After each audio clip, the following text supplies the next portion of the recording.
The Grand Assembly Hall was the largest structure ever built by any species in the known galaxy. It stretched across 3 kilometers of floating platform above the gas giant Velora, its crystal walls catching the light of 17 moons. Inside, 12,000 representatives from 500 star systems sat in rows that curved upward like the inside of a massive bowl. Every species that mattered was here. Every voice that shaped galactic law spoke from these seats. Ambassador Park Jisoo stood alone at the central platform, a single human woman facing the collected power of the stars. She was 43 years old, with black hair pulled back tight and eyes that showed nothing of what she felt inside. Her formal uniform was simple compared to the flowing robes and glowing garments of the alien delegates around her. Humans had never cared much for decoration. She had been standing here for 6 hours, waiting for her turn to speak. The council speaker, a Velan named Orth, towered above her on his raised seat. His species stood nearly 3 meters tall, with pale blue skin and 4 arms that they used to gesture dramatically when they spoke. The Velans had founded the Galactic Council 8,000 years ago. They had never let anyone forget it. Orth was reading from a list of petitions. A border dispute between the Kalari Empire and the Moran Confederacy. A trade agreement that needed renewal. A request to study a newly discovered black hole. Important matters for important species. Humanity's petition was last on the list.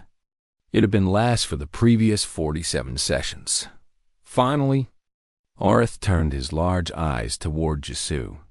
The representative from Earth may now speak regarding their petition for status elevation. Jisoo stepped forward. Thank you, Speaker. Humanity formally requests elevation to Tier 1 status within the Galactic Council, with full voting rights on all matters of galactic importance. The response was immediate. Laughter. Not from everyone, but from enough. The Moran delegation, small creatures with too many teeth, chittered among themselves. The Kalari ambassador, a tall insectoid being, made a sound that Jisoo's translator identified as mockery. Orth raised one of his 4 hands. Humanity has been a member of this council for 300 standard years. In that time, your species has contributed significantly to many areas of galactic development. Your engineers are valued. Your scientists are productive. Your diplomats are acceptable. He paused. However, tradition demands that a species serve as Tier 3 members for no less than 1,000 years before elevation is considered. Your request is denied. Jisoo did not react. She had expected this answer. She had received this answer 11 times before. May I ask a question, Speaker? Orth waved a hand. You may. In the 300 years since humanity joined this council, how many critical systems across the galaxy have been designed, built, or maintained by human engineers? The question made several delegates shift in their seats. Orth's expression did not change. I do not have that figure available. 63%, Jisoo said. 63% of all critical infrastructure in council space was built by humans or relies on human maintenance. The power grid on Velner Prime, the medical synthesis facilities on Kalari worlds, the trade network algorithms that keep the Moran economy functioning.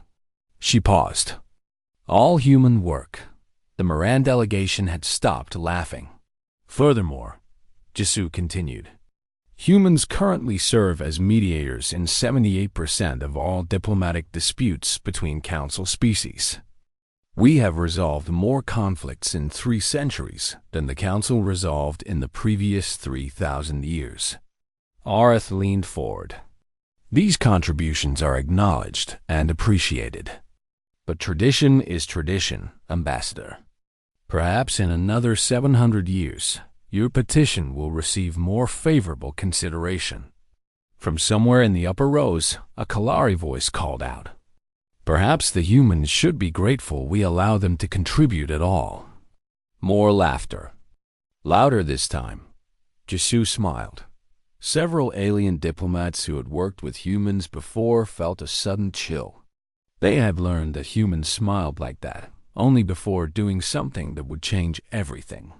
The Galactic Council has made its position clear, Jisoo said. Her voice was calm, almost gentle. Humanity thanks the Council for 300 years of educational experience. We have learned exactly what our contributions are worth to this body. She reached into her uniform pocket and removed a small data chip. This is humanity's formal notice of withdrawal from the Galactic Council, effective immediately. For a moment, the hall was silent. 12,000 representatives from 500 star systems stared at the small human woman who had just said something impossible. Then the chaos began. Orth rose from his seat, all four arms spread wide. This is unacceptable. No species has ever withdrawn from the Council. The treaties alone would take decades to untangle. We are aware, Jisoo said. We are also aware that those treaties primarily benefit other species while obligating humans to provide services without adequate compensation or recognition. She placed the chip on the central platform. Our lawyers have reviewed every document. We owe the Council nothing. She turned and began walking toward the exit. Her heels clicked against the crystal floor, the only sound in a hall that had gone completely quiet. Ambassador Park, Orth called out. If humanity leaves, you will lose access to Council trade routes, Council protection, Council resources. Jisoo stopped. She turned her head slightly, just enough to look back over her shoulder. Speaker Orth, humanity built the trade routes. We designed the protection systems. We managed the resources. She smiled again. Perhaps you should be concerned about what you will lose. She walked through the massive doors and did not look back. 300 kilometers above the gas giant. Aboard the flagship, the unyielding, Admiral Kang Do-yoon received the signal. He was a man of 60 years, with gray hair and steady hands that had commanded human forces for 3 decades. He had been waiting for this moment. He opened a channel that reached every human vessel, station, and colony in the galaxy. Over 40 billion people heard his voice. All personnel, this is Admiral Kang. Operation Homecoming is now active. All humans are to begin immediate withdrawal from non-human systems. Leave everything running, but take all proprietary documentation. He paused. We're going home. Across the stars, humans began to pack their bags. They did not hurry. They did not panic. They simply began to leave quietly and efficiently, the way humans did everything. The galaxy had no idea what was coming. 3 weeks had passed since humanity announced their withdrawal, and the galaxy was only beginning to understand what that meant. On the industrial world of Velner Prime, Chief Engineer Yoon Mi-rae stood in the central control room of the planetary power grid. Around her, massive screens displayed the energy flow for 6 billion Velen citizens. Fusion reactors hummed beneath their feet, producing enough power to light 100 cities. Mi-rae had spent 23 years on this world, turning an unstable system into the most reliable power grid in Council Space. Now she was leaving. The Velen governor, a nervous official named Torath, watched her gather her personal belongings. His pale blue skin had turned almost white with worry. His 4 hands kept clasping and unclasping. Engineer Yoon, please reconsider, he said. Surely we can discuss some arrangement. Additional compensation. Better quarters. Whatever humanity requires. Mi-rae shook her head. This decision was made above my level, Governor. All human personnel are withdrawing from non-human systems. But the reactors, Torath gestured at the screens around them. Who will maintain them? My engineers have always worked under human supervision. They do not fully understand the systems. Mi-rae paused in her packing. She felt sorry for Torath. He had always been polite to her, one of the few villains who treated humans as equals rather than convenient servants. But feeling sorry was not enough to make her stay. "The reactors are stable," she said. "I have left detailed documentation on all maintenance procedures. Your engineers are competent. They will learn." What she did not say was that the documentation was incomplete. Not because she wanted to cause problems, but because some things about these reactors could not be written down. Human engineers understood them through intuition, through a feeling for the machines that came from decades of experience. The villains were intelligent, but they thought differently. Some concepts simply did not translate. Torith followed her to the transport pad. "The Council is already discussing how to bring humanity back. They will offer whatever you want. Surely you can wait a few more days." Myre stepped onto the transport pad. "Governor, the Council had 300 years to give humanity what we wanted. They chose to laugh at us instead." She pressed the activation button. "Goodbye, Torith. I hope your engineers are fast learners." She vanished in a shimmer of light.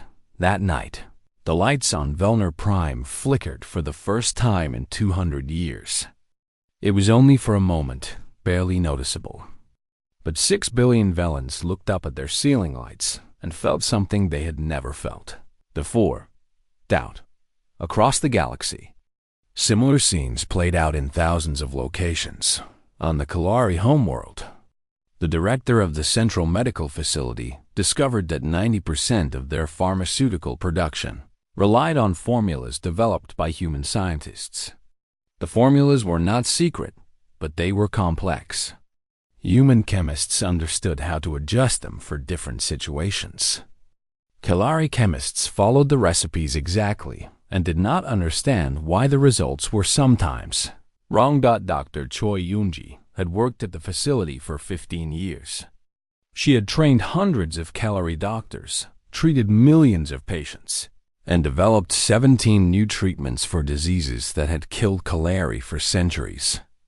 On her last day, the facility director came to her office. "You cannot leave," he said. His insect wings buzzed with agitation. "There are patients who depend on you." Yoonji looked at him calmly. "There are human doctors on Earth who also have patients. Patients who have been waiting for my return for 15 years while I served here. The Council will compensate you. Name your price." "My price was respect," Yoonji said. "The Council decided that was too expensive." She walked out of the facility and did not look back. Behind her, the Kalari medical staff gathered around patients. They were not sure they knew how to treat. The Moran Confederacy faced the most immediate crisis. Their civilization was built on trade.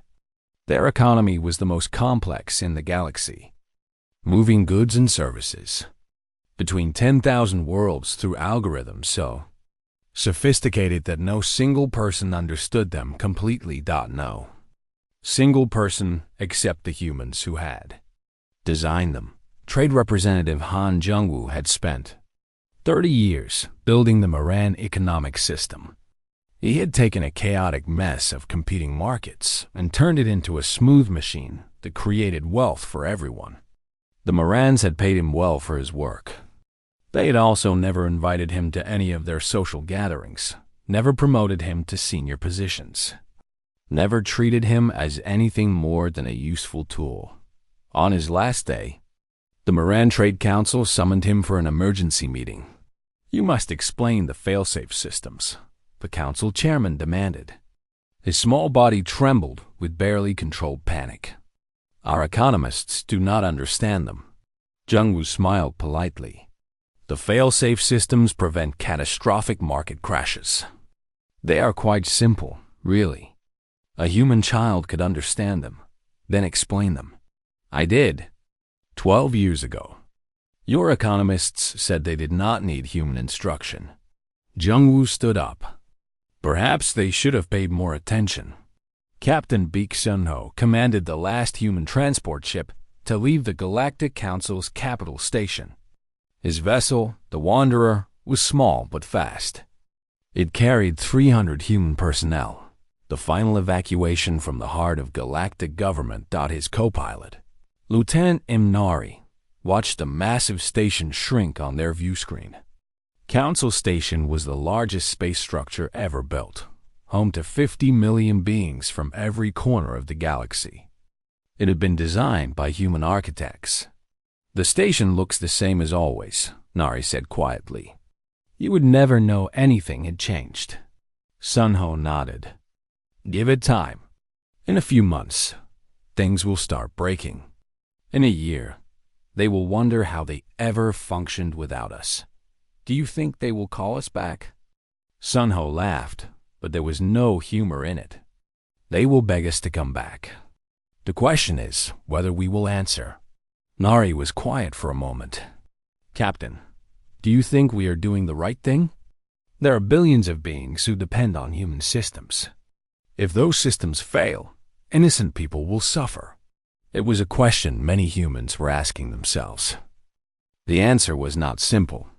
"We did not create this situation," Sunho said finally. "We offered to stay.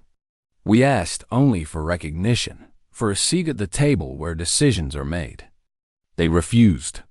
He turned to look at his young co-pilot. "Sometimes the only way to show people your value is to let them experience your absence."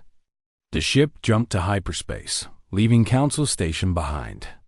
In the darkness of space, the station continued to function perfectly. Its lights burned bright, its systems hummed smoothly, its 50 million residents went about their daily lives without concern. None of them knew that the people who kept everything running had just left. None of them knew that the small problems were already beginning. None of them knew that in the weeks to come, those small problems would grow into something much worse. The silence had begun. 2 months after humanity's withdrawal, the galaxy was falling apart. Not with explosions or invasions. Not with the drama of war. It was falling apart slowly, quietly, in 1,000 small failures that added up to something terrible. On Velner Prime, the power grid that had flickered once was now flickering constantly. Governor Torath had called in the best Velen engineers from across their empire. They studied the human documentation. They examined every component. They understood the theory perfectly, but the reactors kept having problems. The issue was simple and impossible at the same time. Human engineers had made thousands of small adjustments over the years, tiny changes that kept the system balanced. They had done this automatically, without thinking about it. It was like asking someone to explain exactly how they rode a bicycle. The knowledge was in their hands, not in any manual. Valen engineers tried their best. They followed every procedure exactly. And still, one reactor after another began to fail. 6 weeks after Yumairi left, the first major blackout hit. 3 cities, 80 million people, without power for 19 hours. Emergency systems kept hospitals running. But factories shut down, transportation stopped. And for the first time in living memory, Valens experienced darkness. Tara sent a desperate message to the Galactic Council. "We need human engineers, immediately." The Council forwarded his request to Earth. Earth did not respond. The Kalari Empire faced a different crisis on their homeworld. A disease called the Gray Sickness had been controlled for centuries.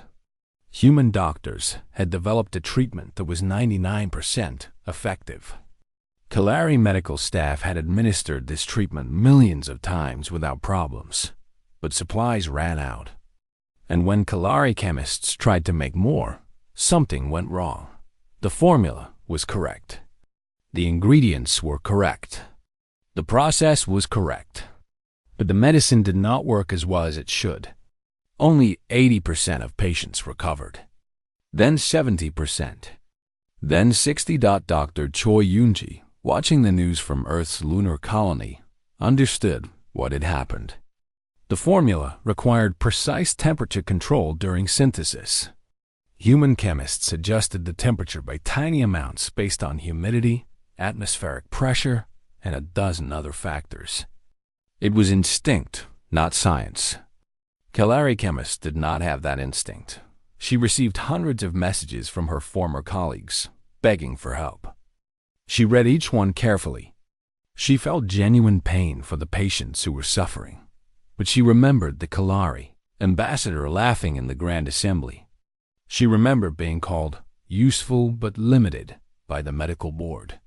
She remembered 100 small insults. That had accumulated over 15 years. She did not respond. The Moran Confederacy's collapse was the most spectacular. Their economy had been the envy of the galaxy. Goods flowed smoothly between 10,000 worlds.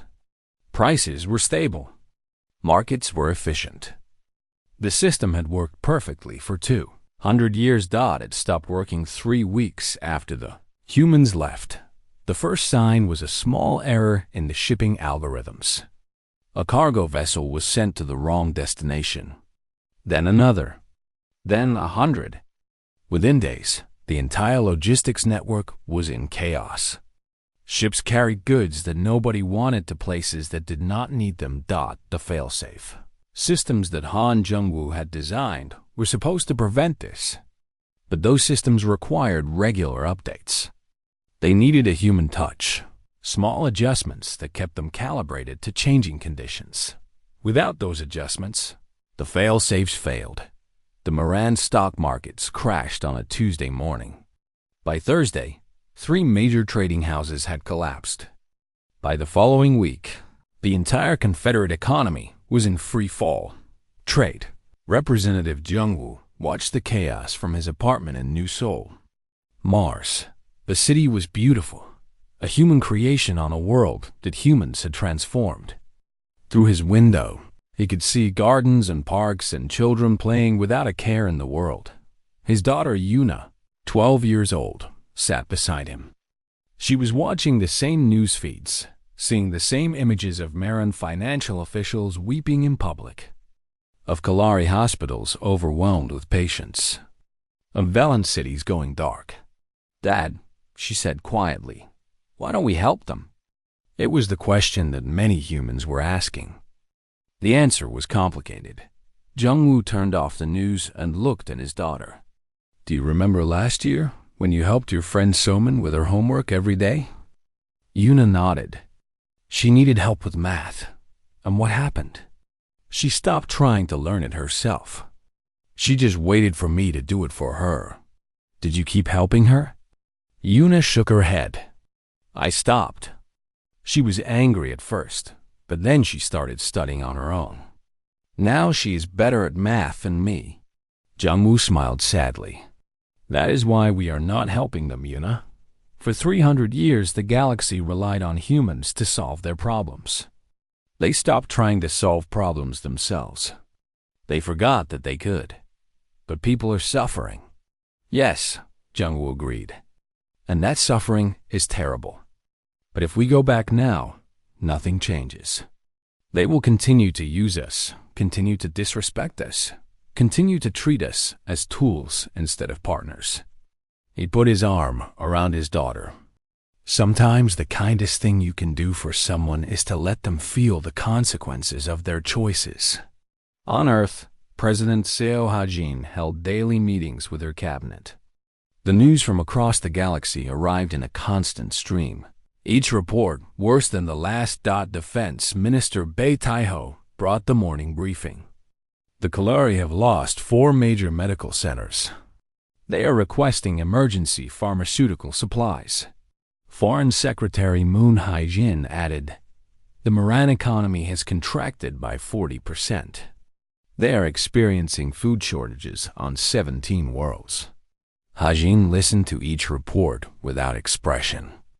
When they finished, she asked a simple question. Have any of them apologized? The cabinet members looked at each other. The answer was no. Then we wait, Ha-jin said. Madam President, Tae-ho said carefully, there are voices calling for humanitarian assistance, regardless of political considerations. Ha-jin nodded. I know, and those voices come from good hearts. But humanitarian assistance would allow the Council to pretend that nothing has changed. They would accept our help and then go back to treating us exactly as before. She stood and walked to the window, looking out at the blue sky of Earth. We are not being cruel. We are being clear. Respect is not optional. Partnership is not one-sided. She turned back to her cabinet. We will wait until they understand that, however long it takes. Across the galaxy, the unraveling continued. Systems failed. Economies collapsed. Diseases spread. And slowly, painfully, the 12,000 species of the Galactic Council began to understand something they had never considered before. They needed humanity, not as servants, not as tools, not as a useful species to be kept in its place. They needed humanity as equals. The question was whether they would admit it before it was too late. 4 months after humanity's withdrawal, the Galactic Council did something it had never done in 900 years. It called an emergency session. The Grand Assembly Hall, once filled with confident voices and casual laughter, was now a place of fear and desperation. The 12,000 representatives who gathered there were not the same beings who had dismissed humanity's petition. They were tired. They were scared. Many of them had seen their world suffer in ways they never imagined possible. Speaker Arth stood at his raised platform, but he no longer looked powerful. His pale blue skin had faded to an unhealthy gray. His forearms hung loose at his sides. The crisis had aged him terribly. "This emergency session is called to order," he announced, his voice lacking its usual authority. "We have one item on the agenda, the immediate recall of humanity to the Galactic Council." There were no objections, no laughter, no dismissive waves. The representatives sat in silence, waiting.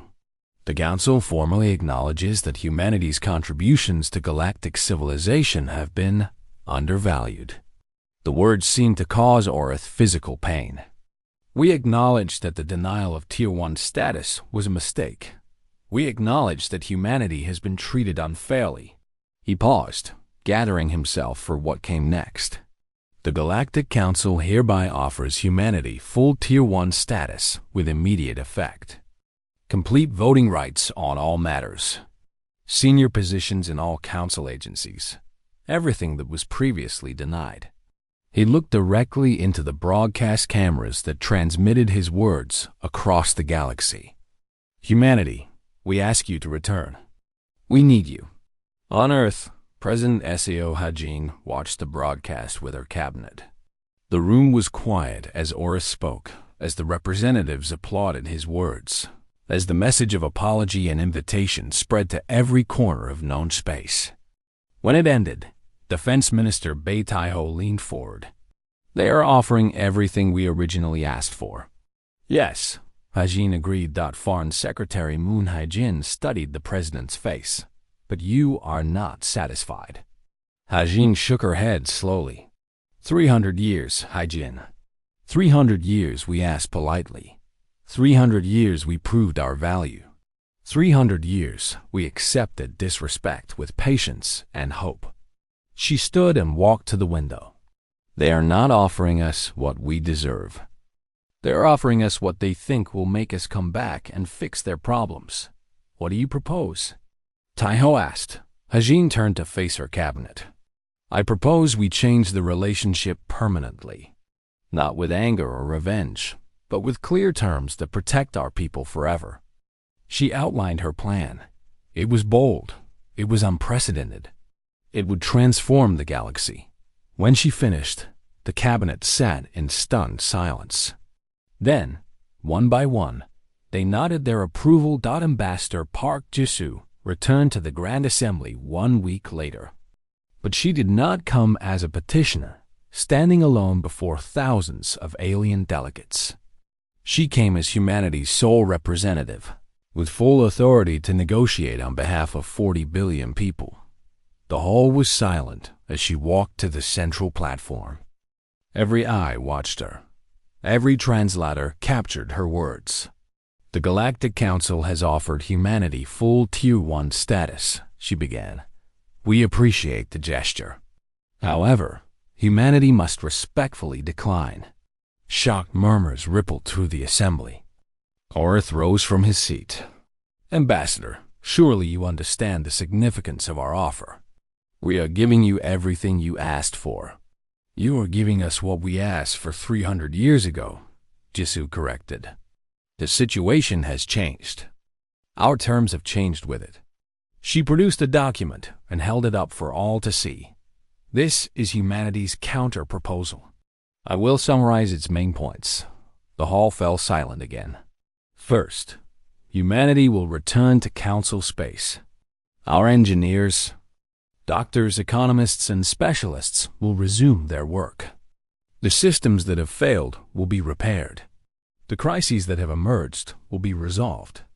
Relief swept through the assembly. Several delegates actually smiled. However, Jisoo continued, and the smiles disappeared. "Humanity will not return as members of the Galactic Council. We will return as administrators." "Administrators?" Orth repeated, confusion in his voice. "All critical infrastructure across Council space will be placed under human oversight. Power grids, medical facilities, trade networks, communication systems. Human directors will supervise these systems with full authority to make decisions without Council interference." The assembly erupted. Delegates shouted objections in 100 languages. Orth had to call for order 3 times before the noise subsided. "This is outrageous," the Kalari ambassador declared. "You are asking us to surrender control of our own worlds." "We are asking you to trust the people who built those systems," Jisoo replied calmly. "The same people you refused to trust with voting rights." "This is worse than Tier 1 status," a Moran delegate protested. "You are demanding supremacy." Jisoo shook her head. "We are demanding competent management. Your engineers can continue their work under human supervision. Your economies can function with human oversight. Your medical facilities can operate with human guidance." She paused. "Or you can continue without us. The choice is yours." The assembly debated for 3 days. Representatives argued and pleaded and threatened. Some called for war against humanity. Others begged their colleagues to accept any terms that would bring the humans back. In the end, desperation won.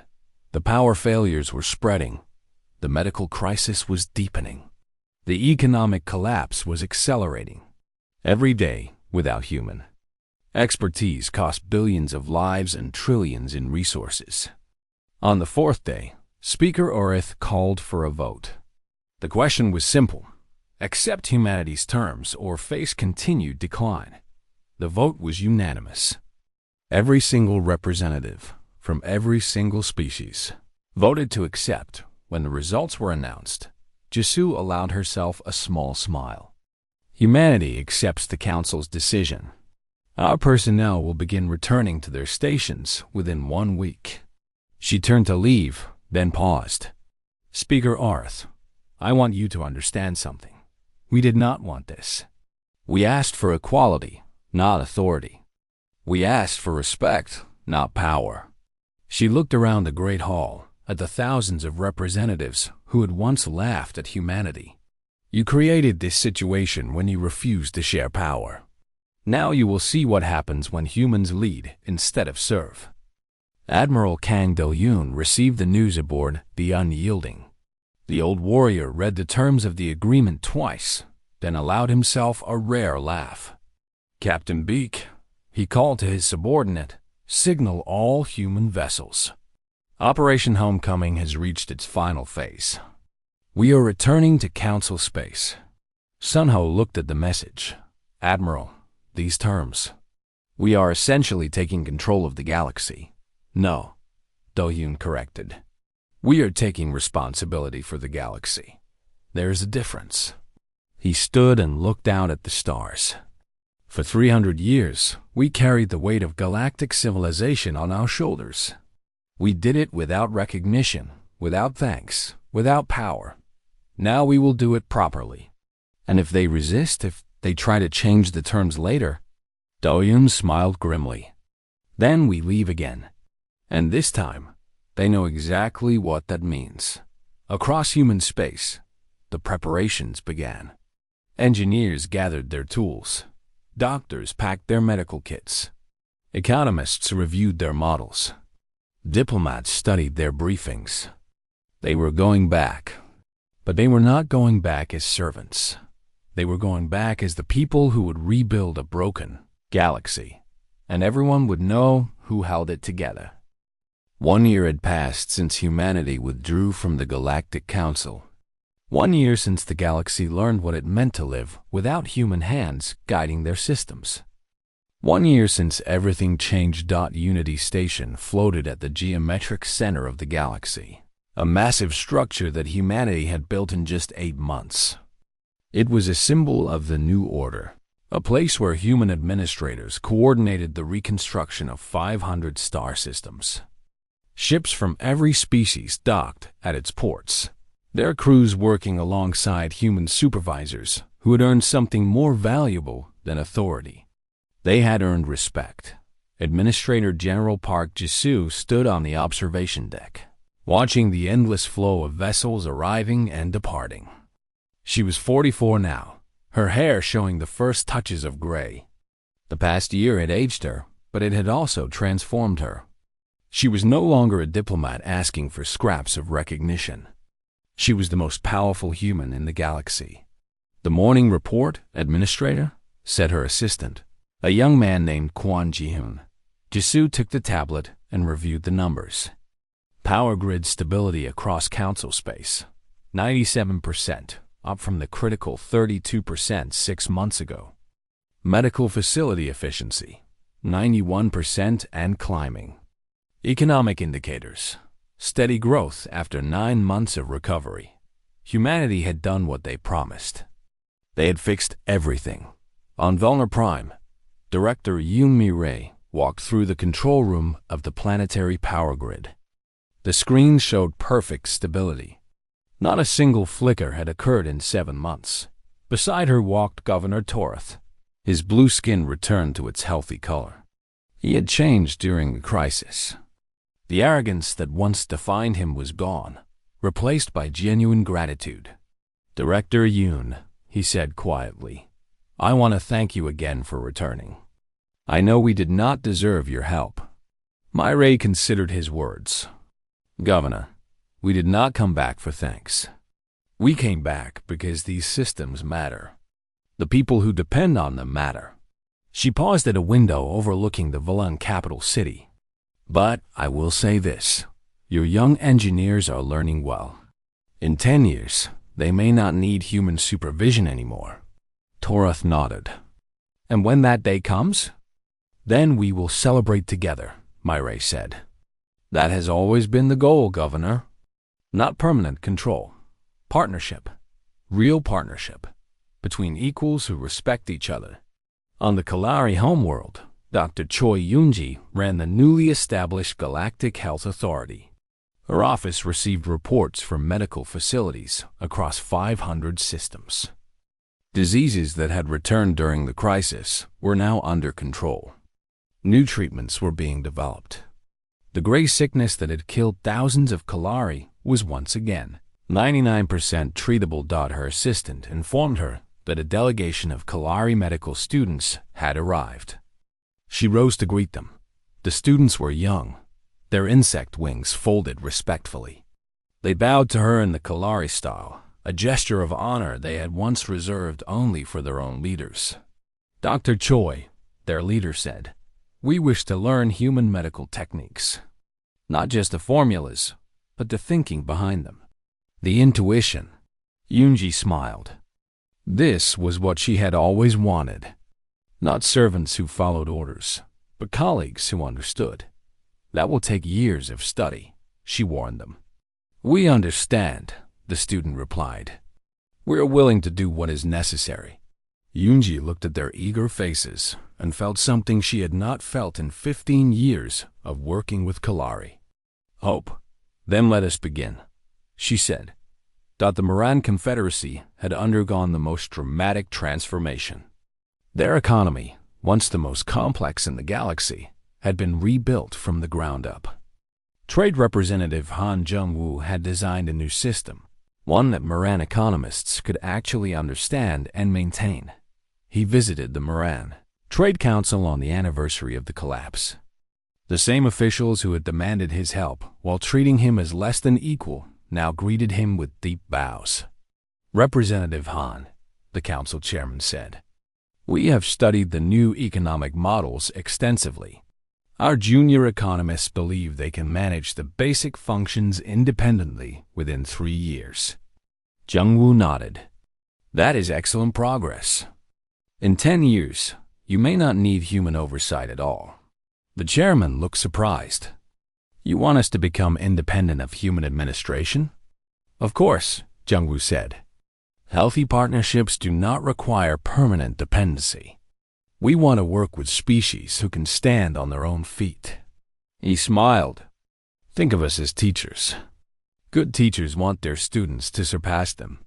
On Mars, in the city of New Seoul, Han Yuna celebrated her 13th birthday. Her father had taken the day off from his duties to be with her. They sat in the garden of their home, watching the sunset paint the terraformed sky in shades of orange and pink. "Dad," Yuna said, "my teacher says that some aliens are angry about human administration. They think we took too much power." Jung-woo considered his response carefully. His daughter was old enough for honest answers. "Some are angry," he agreed. "Change is difficult, especially when it comes with a loss of pride. But Yuna, do you know what most aliens think about human administration?" She shook her head. "Most of them are relieved. They were scared during the crisis. They did not know how to fix their problems. Now they feel safe again." He put his hand on her shoulder. "Power is not about control, Yuna. Real power is about making things work. About taking responsibility when no one else can." Unity Station hosted the first anniversary celebration. Representatives from every council species attended, but this time they came as guests, not as rulers dismissing a minor petition. President Seo Ha-jin addressed the assembly. Behind her stood the cabinet that had gambled everything on a simple truth: those who build can always walk away. "1 year ago, humanity made a difficult choice," Ha-jin said. "We chose to leave rather than accept continued disrespect. We chose dignity over comfort. We chose uncertainty over injustice." The assembly listened in silence. Many questioned our decision. Many called it selfish. Many predicted that we would fail, that the galaxy would fall apart without our help, that we would be forced to return on any terms. She paused. They were right about one thing. The galaxy did struggle without us. But we did not return on any terms. We returned on our terms. She looked across the assembled representatives, at beings from 500 worlds who now understood what they had once ignored. Today, humanity does not seek revenge for past wrongs. We do not hold grudges against those who dismissed us. We look forward, not backward. She smiled, and for once it was not the smile that made aliens nervous. It was a smile of genuine warmth. We hope that the lesson of this past year endures.